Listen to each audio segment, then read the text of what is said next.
Today I'm going to be talking a little bit about my Epson LQ2550 dot matrix printer and doing a couple demonstrations of it. The LQ2550 is a 24-pin wide carriage color dot matrix printer and was released in the fall of 1988 and started at about $970. Unlike most modern color printers, which use cyan, magenta, yellow, and black for color rendering, the LQ2550 uses yellow, red, blue, and black. To accommodate multicolor printing with only a single print head, the print head will make 4 passes on each line, and at the end of each pass, it will pivot the head down to change colors and reset at the end of the line. I have been exclusively using dot matrix printers for a little while now. This is actually my second one because I have upgraded. Previously, I was using a Epson FX80.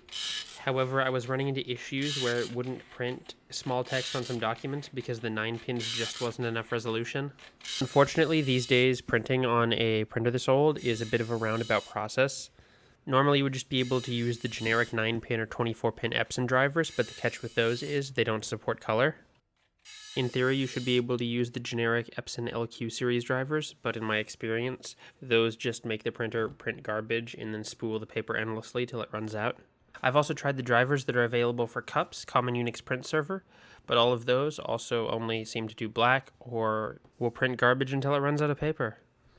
So I have a Windows XP virtual machine running on this server with a USB to parallel adapter passed through to it, and then I'm able to do all of my printing from there. Unfortunately, I'm not able to use printer sharing for this because Windows XP relies on SMB1, which is almost universally disabled on modern operating systems because of security issues.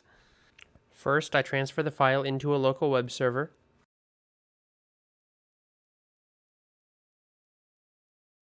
And then I go into the virtual machine and download it from there.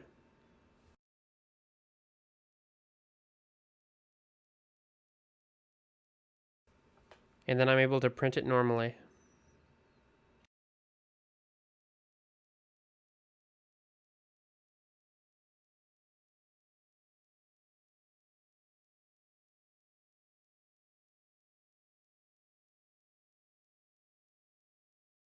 If you're not interested in watching a full print job, you can go ahead and skip ahead to 7 minutes and 52 seconds.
Anyway, to wrap this all up, here's a scan of the final thing. I'll put a download link somewhere, I guess.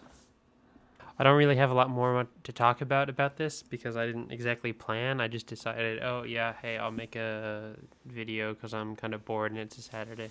But yeah, that's the LQ2550.